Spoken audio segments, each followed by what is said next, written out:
વડોદરા શહેર પોલીસ દ્વારા મહિલા શક્તિ આ એક થીમ આ એક સ્લગ અંતર્ગત મહિલાઓના સ્વરક્ષણનો કાર્યક્રમનું આયોજન કરવામાં આવ્યું છે। વડોદરાના અટલાદરા વિસ્તારમાં ડોક્ટર શ્યામાપ્રસાદ મુખર્જી પ્રાથમિક શાળામાં આજરોજ વડોદરા શહેર પોલીસ દ્વારા પ્રોજેક્ટ શક્તિ અંતર્ગત મહિલા સ્વરક્ષણ તાલીમનો શુભારંભ કરવામાં આવ્યો છે, જેમાં દીપ પ્રગટાવી મહેમાનોનું સ્વાગત કરવામાં આવ્યું છે। નગર પ્રાથમિક શિક્ષણ સમિતિના ચેરમેન નિશિત દેસાઈ, નાયબ પોલીસ કમિશનર તેજનબેન પટેલ, શાસનાધિકારી પારગી શ્વેતાબેન સાથે જ નગર પ્રાથમિક શિક્ષણ સમિતિના સભ્ય કિરણભાઈ સાળુંકે, પ્રિન્સિપાલ ગિરીશભાઈ, પોલીસ સ્ટેશનના પીઆઈ સાથે જ અનેક મહાનુભાવો ઉપસ્થિત રહ્યા છે।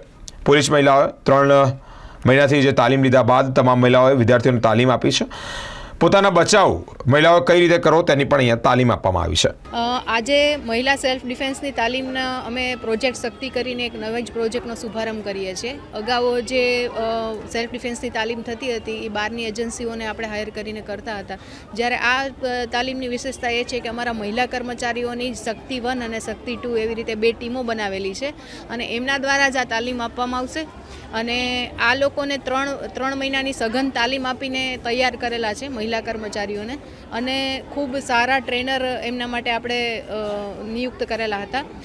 એ ઉપરાંત પણ વિદ્યાર્થીનીઓને કઈ રીતે શીખવાડવું એના માટે ફરીથી મતલબ એને વધારાનો સમય પણ અમે એમાં ફાળવીને એ લોકોને તાલીમ અપાવેલી છે। અને અત્યારે ટીમ બિલકુલ સજ્જ છે અને અહીંથી મતલબ ડૉક્ટર શ્યામાપ્રસાદ મુખર્જી પ્રાથમિક શાળા અટલાદરાથી આ તાલીમની શરૂઆત કરેલી છે। શાસનાધિકારી મેડમ અને પ્રમુખ શ્રી જિલ્લા શિક્ષણ પ્રાથમિક સમિતિ પણ અહીંયા હાજર છે અને વિદ્યાર્થીનીઓનો ઉત્સાહ વધારવા માટે બધા અહીંયા ટીમો એકદમ સજ્જ છે અને આજથી અહીંયા શુભારંભ કરાવીએ છીએ। અહીંયા આજે 200 વિદ્યાર્થીનીઓ એકસાથે તાલીમ લેનાર છે। અમારી આ 7 દિવસની દરરોજ 2 કલાકની તાલીમ છે। આમ 15 દિવસ હોય છે 1-1 કલાક તરીકે, પણ આપણે એને 2 કલાકની તાલીમ એક્સટેન્ડ કરીને ટૂંક સમયમાં પૂરી કરવાના છીએ અને આ ખૂબ ઉપયોગી તાલીમ છે અને બધા ખૂબ રસ લઈને કરી રહ્યા છે, ખૂબ ઉત્સાહની વાત છે। આજે શ્યામાપ્રસાદ મુખર્જી શાળાની અંદર પ્રોજેક્ટ શક્તિના અંતર્ગત વડોદરા શહેર પોલીસ દ્વારા દીકરીઓને સેલ્ફ ડિફેન્સ માટેની ટ્રેનિંગ માટેની તૈયારીઓ ચાલુ કરવા માટેનો આજનો દિવસે શુભારંભ કરવામાં આવ્યો છે।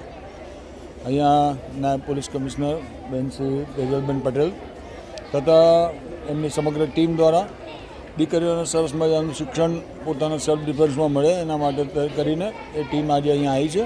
હું અમને આવકારું છું।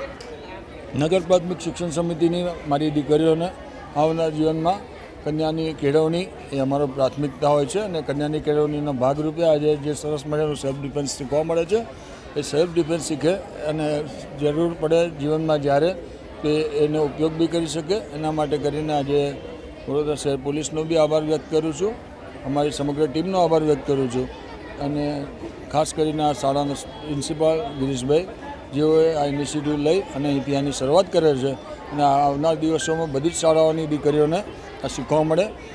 દીકરીઓને આ શીખવીએ એટલે આખા પરિવારનું સંરક્ષણ કરી શકે। દીકરી જ્યારે શીખે છે ત્યારે પૂરા પરિવારને કંઈક આપે છે અને દીકરી જ્યારે શીખે છે ત્યારે એની આજુબાજુના પરિવારના લોકોનું રક્ષણ કરી શકે એવી સક્ષમાતની આ દીકરી એ ખૂબ આગળ વધે અને આ દીકરીઓ માટે એમનું ભણતર સાથે સાથે એમના ઘડતર બી જરૂરી હતું અને ઘડતરના ભાગરૂપે પોલીસનો આભાર વ્યક્ત કરું છું। વડોદરા મહાનગરની પોલીસનો આભાર વ્યક્ત કરું છું, જેઓએ આ ઘડતર માટે અમને આ ટ્રેનિંગ આપવાનું શરૂઆત કરી છે। આભાર।